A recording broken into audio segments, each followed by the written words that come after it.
crowd. We'll talk about all of those. Look at the team as a whole from the personality standpoint and as a playing performance standpoint, and also look at the Missouri Valley and what Coach thinks about some of the toughest teams in that conference will be. We'll look at highlights and talk to Coach in just a minute, but first we'll take the...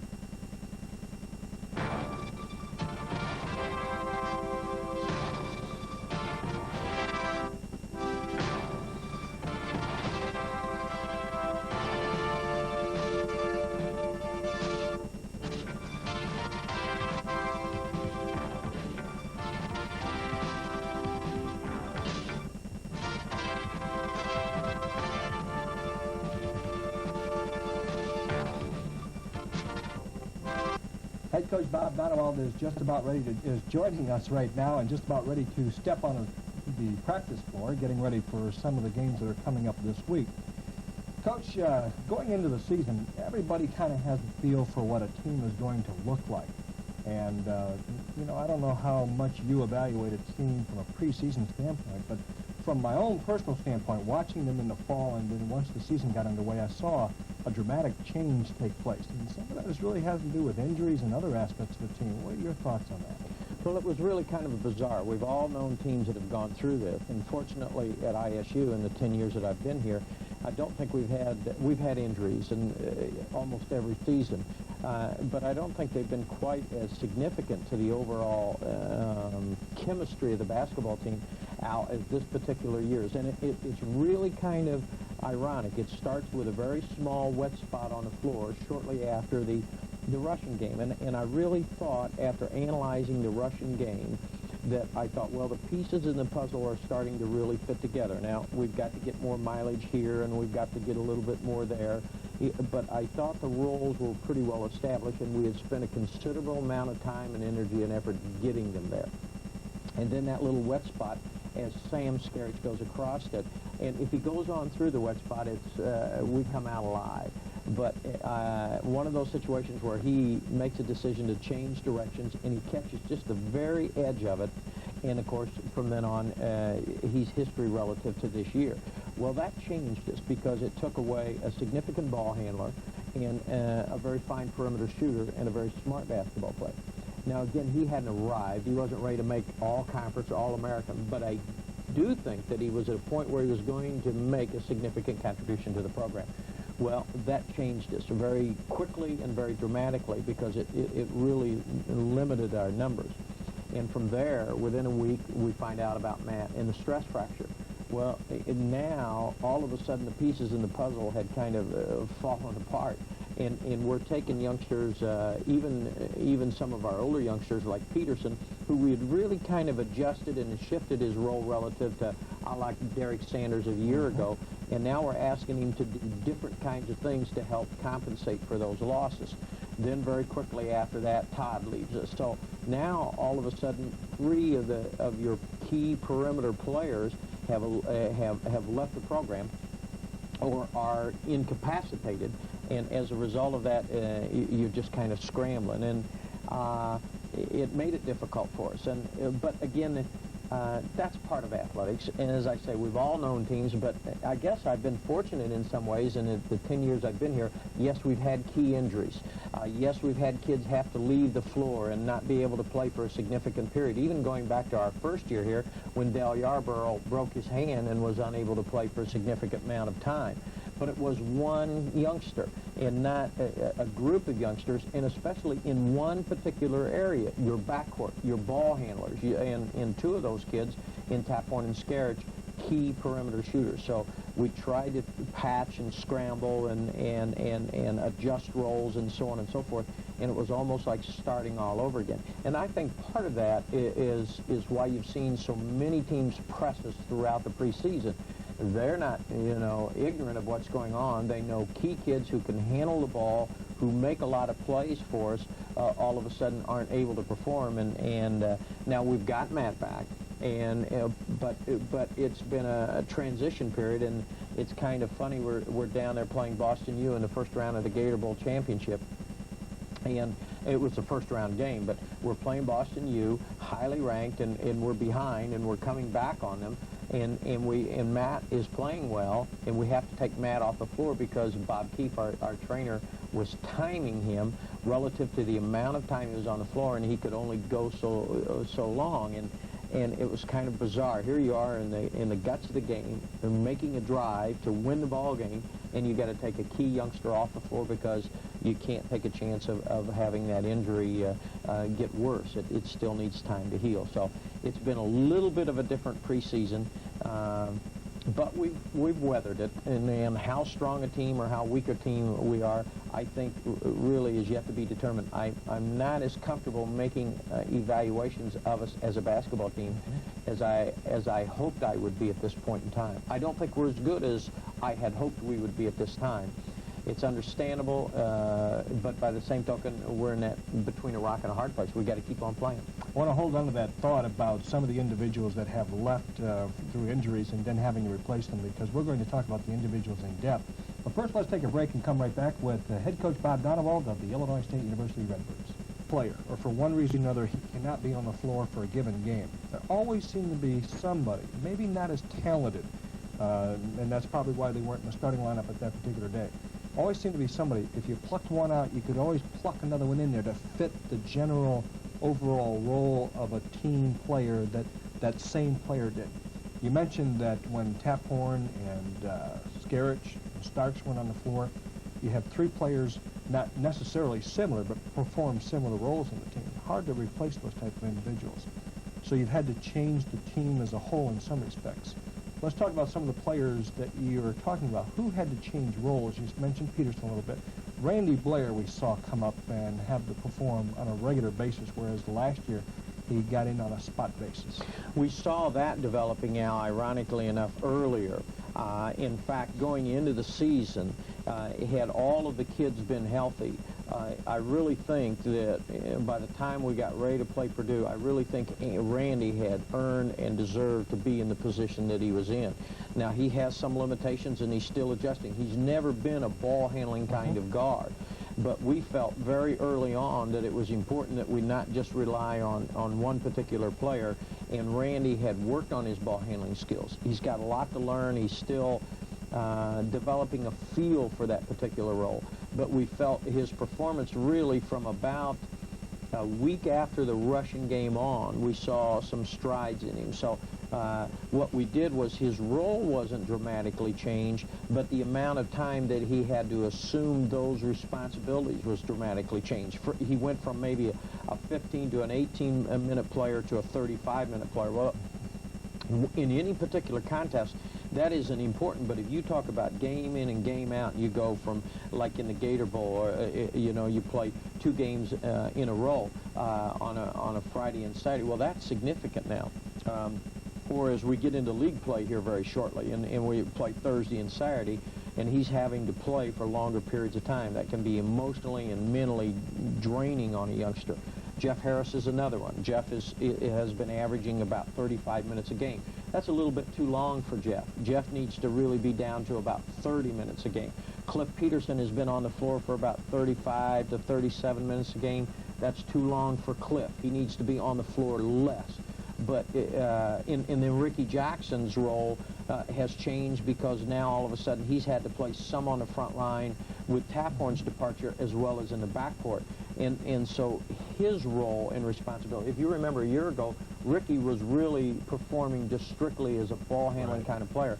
Well, then and that isn't Ricky's true position, but it was important for Ricky to fill there, and he was adjusting there, and now we had to branch out and give him more responsibilities as a result of that. And the last one I would say is Tony Hollifield. Tony, who is best and most adept at around the basket. As our fans have watched the game, I'm sure they've noticed Tony coming away from the basket more. Well, that's just another thing that we've had to do as a result of this entire scenario that we've been through. And Tony is quick getting the ball to the basket. In fact, for a youngster his size, since Hank Cornley, I think he's the quickest at getting the ball to the basket from about 8 to 10 feet. For a youngster now that size. Now, he's not as big as Hank and not as powerful around the basket, but I think he is pretty perceptive and can score in different ways than what Hank did. Hank would just overpower you, where Tony really tries to be a little bit more clever and sophisticated with what he does. He can't do what Hank could do, and really Hank wasn't adept at doing what Tony does. So, but we've moved him a little bit more away from the basket. And so you've got all of those kids who have had to have changed their roles. Harris has been called upon to shoot the ball really more and score from the perimeter more than what we would like for him to. And he's been put in too many stressful situations where the defense has been able to hone in and concentrate on him, as opposed to having 2 and 3 perimeter shooters on the floor, where now Jeff is just another number. And like any other player, that helps you. And especially if you have certain limitations like Jeff relative to quickness and so on and so forth, where you need that extra little edge in order to be able to exploit your opponent. We talked a little bit about the preseason and some of the tough competition. We'll be back and look at the highlights of some of those preseason games in just a minute. We talked a little bit about Illinois State's preseason schedule, and if you look at that schedule, it has to be one of the toughest in the history of the school. Well, not all of that met with success, and here to talk about it is Chris Kennedy. In a preseason warm-up, the Illinois State Redbirds got the opportunity to play the Soviet national team down in Springfield, losing in the end by 9, 74-65. ISU opened up the 1987-88 basketball season with a non-conference game against Big Ten opponent Purdue, marking the second time they've battled in the last 10 years. ISU generated strong efforts from their starters, notably the 20 points bucketed by guard Jeff Harris, including 4 for 7 three-point shots to lead all scorers. The Redbirds also got support from Tony Hollifield, who had 17 points and 4 rebounds, as well as Cliff Peterson with 11 points and 11 rebounds. It proved not enough, though, as Purdue showed a balanced attack, winning the game 68-61. The Redbirds then played 2 games on the road, losing to the University of Wisconsin Green Bay 61-53, erasing a 2-point ISU halftime lead. Again, Jeff Harris led the Birds with 17 points. ISU then traveled to the Rosemont in Chicago to take on Joey Meyer's DePaul Blue Demons. DePaul proved their national rankings as the Blue Demons pulled away from ISU in the second half, winning easily 76-55. The Birds returned home to Horton Fieldhouse a week later for a game against St. Louis. ISU showed the experience they had gained from their previous losses to Purdue and DePaul by racing to a quick halftime lead, 31-19. After a sluggish 5-minute second half start, the defense stiffened and got solid performances from Harris, Hollifield, and Peterson. ISU couldn't stop St. Louis's main threat, Maurice Douglas, who finished the game leading all scorers with 23. But the Redbird defense did work quite well as a team. ISU won the game 61-58. Looking for a second consecutive win, ISU's next opponent was Chicago State. Although the Cougars kept it close at the half, 28-23 in favor of ISU, the Redbirds simply covered CSU from all angles, getting 4 scores in double figures. ISU was out-rebounded by the Cougars 39-24, but the stingy Redbird defense forced 21 CSU turnovers, leading to a 70-54 ISU victory. ISU came off the win ready to play the University of Illinois Chicago. This proved to be one of ISU's best games to date. With ISU's top scorer on the bench due to stomach flu, forward Cliff Peterson and center Tony Hollifield came through to lead the Redbirds. ISU won easily, 79-61. Back on the road, ISU went to the Mazda Gator Bowl for a holiday tournament. They extended their winning streak to 4 with a first-round win over Boston University, 61-52, which pitted ISU against St. Bonaventure for the championship game. ISU played well both on offense and defense, but lost the game on a last-second basket by the Terriers. Final score for the game was 63-61. Redbirds are just about ready to open up the conference schedule, and of course one of the toughest in the conference for anybody is Bradley University, and some people think they're going to be the best team in the conference this year. But overall, I think you're looking from top to bottom of a pretty balanced league, and I think for the most part Bradley has to be considered one of the front runners. Oh, you're being kind. I think they are the front runner. They've got the very best basketball player in our league, one of the very best in the country, a youngster who's leading the country in scoring in Hersey Hawkins. And, to add insult to injury, and I think most of our fans know this, Hersey really narrowed his choices down to ISU and Bradley. And so we get a double sting right there. But they are good. They're a senior-dominated team. Ironically enough, he's one of the youngsters that has been able to handle all the pressure and so on and so forth that each team pays to him, and yet continues to score with just a phenomenal success. But he isn't a one-man show by any stretch. You talk about Powell, you talk about Jackson. They've got Manuel out on top handling the ball. They have so many players that are very gifted athletes, and they run that transition game so very well. And if you make them work for a half-court shot, they're adept at doing that. They have inside as well as perimeter scoring, and then they just, I think Hawkins is the best player out in our league since Xavier McDaniel. Antoine Carr, he's as good a perimeter scorer as Steve Harris from Tulsa. He's a combination somewhere between Harris and McDaniel, except I think he has a better overall cast with him than what the last Wichita team with McDaniel had. So it's a tough league. I think Bradley's on top. I think that probably right behind that, through preseason scheduling and success, would be Wichita. And then the rest of us just kind of fit in there, and I'm not sure who or when. Drake, Tulsa, Creighton, Southern, ourselves have all had moments, but none of us have really ever put something together where you say, wow. So that's the direction I see our leagues going in as we sit here prior to the whole thing starting. So tough, really, to evaluate the conference because injuries do play a very significant role. But the conference as a whole in the last 3 years seems to have changed from an image standpoint. I'm not talking about, I'm talking about basketball styles seem to have changed. Of course, Bradley still plays a running gun type of style with Stan Albeck, but the other coaches have made changes, and so you're looking at different styles. How does that affect an Illinois State University? You're the dean of the coaches. Your style is so familiar to those people. Do you have to adjust the styles of other teams that way? No, ironically enough, when we came in, Nolan Richardson used to refer to us as the Big Ten team in the Missouri Valley Conference. And what I've seen is really a shift towards that strong physical direction. Now, unfortunately, I don't think Hollifield and Peterson are as strong as a Lamb, a Cornley, a Mullane, a Zwart, even a Stefanovic.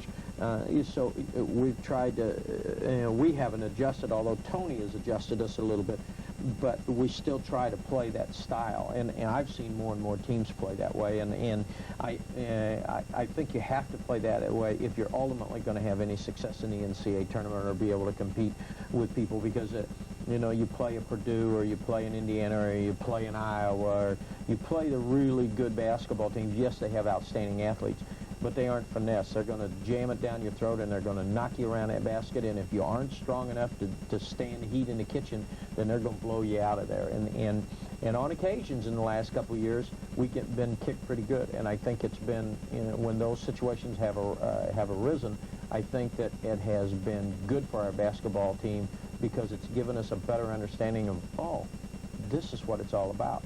And I think from a learning standpoint, I think that's just been critical for us. Being with, now I've really kind of covered Illinois State basketball since you've been here, so in 10 years' time, I've seen a lot of schools make changes. Your school really has, your program has basically stayed the same, has really not changed. Granted, some teams have been a little bit more successful than others. But the cast you have now, a group of 4 seniors, that's the second time you've been here that you've had 4 seniors on one team. That would, I would hope, work to your advantage, but I see some of those youngsters grow, and it's really kind of neat to see them where they are today.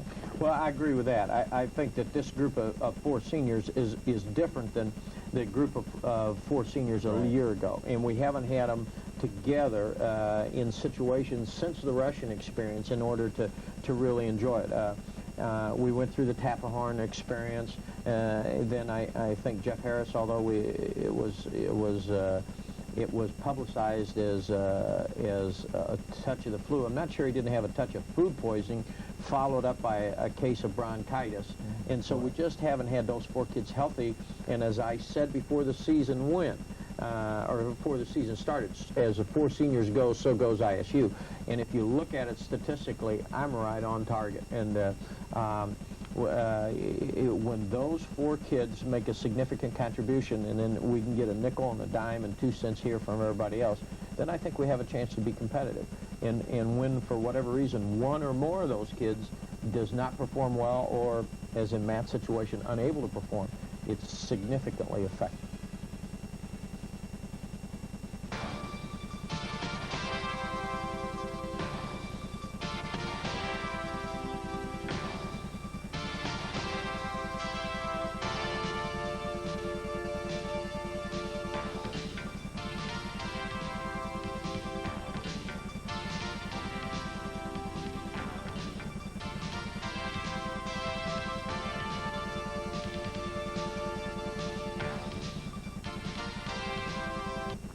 back with the head coach, Bob Donewald. Coach, you've talked about the preseason at length here. Anything surprise you about this team at this point? And granted, it's hard to evaluate them because there have been so many factors where players are out of the lineup. But has anything really surprised you about this team? I don't know whether surprise is not. I've seen, we referred to growth, and you take a youngster like Cliff Peterson, who I've seen tremendous growth in as an individual, and that's rewarding. And in a final analysis, Al, that's much more rewarding than any one particular victory.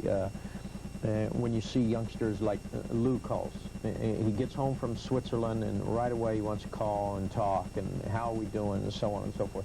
Those are in the final analysis, the meaningful things. And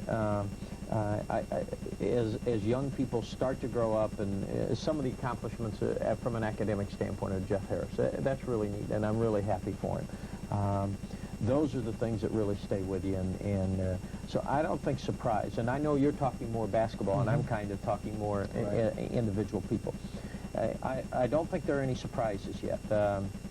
The surprises have been in the frustrations of dealing with the whole doggone situation. I'm just looking for us to get as healthy as we will get this year, because Sam will, for all practical purposes, the injury was a little bit more serious than what we initially thought about. It'll probably be now February, and I'm guessing, I'm not a doctor, or March before he gets back on the practice floor. So once we get as healthy as we can get, I'll really be anxious to see if we can put enough of it together to make it interesting, but no surprises right now.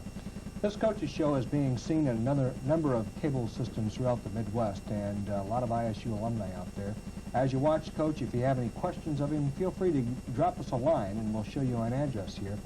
Please write to Head Coach Bob Donewald Coach's Show, in care of Telecable of Bloomington Normal, 1202 West Division, Normal, Illinois, 61761. Again, that's the Bob Donewald Coach's Show, in care of Telecable of Bloomington Normal, post out, or rather 1202 West Division, Normal, Illinois, 61761.